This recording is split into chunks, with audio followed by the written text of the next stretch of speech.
Pesquisa Poder Data, é Poder Data Band, né? Em parceria Isso, ainda? em parceria com a Band. Pesquisa Poder Data Band para as eleições de 2022, destacando uma coisa importante. Pesquisa não faz previsão eleitoral. Pesquisa não é bola de cristal. Pesquisa não diz qual será o resultado de 2022. Toda pesquisa diz o que aconteceria se a eleição se desse no momento em que as pessoas são entrevistadas. Tá claro? Que depois vem alguns idiotas, e é impressionante como a burrice perdeu a modéstia no Brasil, né? Ah, errou, porque não sei o quê. Se a eleição fosse hoje, o resultado seria esse, segundo a pesquisa.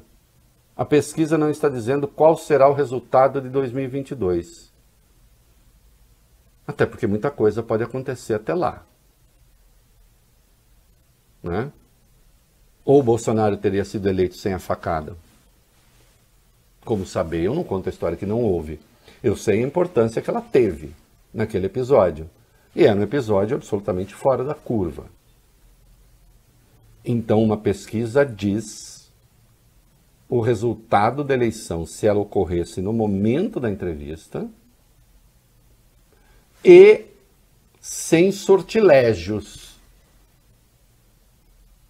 Coisas que mudam radicalmente o curso da história.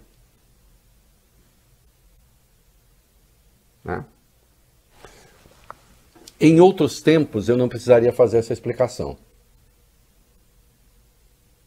Mas hoje se faz necessário. E eu não me faço de rogado. Eu fui professor. Uma das tarefas do professor é esclarecer as coisas. Não, aqui eu não sou professor, aqui eu sou jornalista. Mas eu guardo certo cestro, meninos. Qual é o cenário 1 do primeiro turno, segundo o Poder Data? O ex-presidente Lula aparece em primeiro com 40% das intenções de voto. No levantamento anterior, ele tinha 37%. Em segundo está o atual presidente Jair Bolsonaro.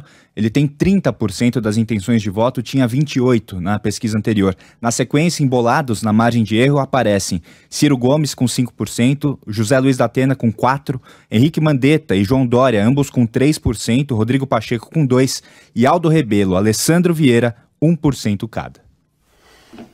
Tá aí, testando vários nomes, né? E nesta hipótese com João Dória como candidato do PSDB. Será que nós teremos mesmo todos esses candidatos?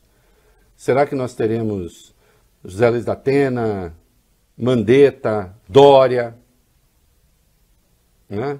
Rodrigo Pacheco, todos separados? Tendo a achar que não. Será que isso muda substancialmente o percentual do Lula? As simulações também de outros institutos dizem que não. Mas, vamos lá, teve uma segunda simulação, sai o Dória e entra o Leite, Eduardo Leite, como candidato do PSDB. Isso, e aí o ex-presidente Lula sobe e fica com 43% contra 28% de Bolsonaro. Na sequência aparecem Ciro Gomes com 5%, Eduardo Leite com 4%, Mandetta com 3%, Datena com 2%, Rodrigo Pacheco, Alessandro Vieira, Aldo Rebelo, 1% cada, Reinaldo. A pesquisa ouviu 2.500 pessoas entre os dias 27 e 29 de setembro. A margem de erro é de 2 pontos percentuais para mais ou para menos. E as simulações de segundo turno, eu falo rapidamente aqui, meninos, para a gente avançar. Lula 56, Bolsonaro 33. Lula 53, Dória 15. Lula 53, Eduardo Leite 15. Se a eleição fosse hoje, mas ela não é hoje. Pode piorar muito para o Lula, pode até melhorar. Dória venceria Bolsonaro 46-35, fora da margem de erro. Ciro venceria Bolsonaro 46-36, fora da margem de erro. E Leite venceria Bolsonaro 44-34, fora da margem de erro. Síntese das sínteses. Lula venceria qualquer um dos seus adversários, possíveis e testados. Bolsonaro perderia para todos os seus adversários, possíveis e testados. Ok? Eduardo Leite disse que não quer ser vice de ninguém e vamos explicar por que gerou essa coisa aí. Vamos lá. Isso, ele rechaçou, Reinaldo, a possibilidade de ser vice do Ciro Gomes também, disse isso especificamente. A possibilidade foi levantada nos bastidores após o apoio oficial do senador Tasso Gereissati a Eduardo Leite nas prévias do PSDB. Tasso disse que o governador gaúcho toparia uma composição de chapa, ao contrário de Dória, por isso o apoio dele. Só que numa entrevista à Folha de São Paulo, Eduardo Leite disse que não topa não.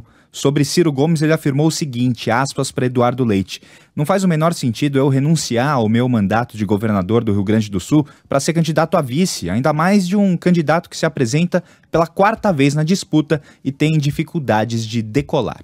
Não vejo a menor possibilidade de haver essa união hoje entre Ciro Gomes e esse arranjo do PSDB, DEM, me parece muitíssimo difícil.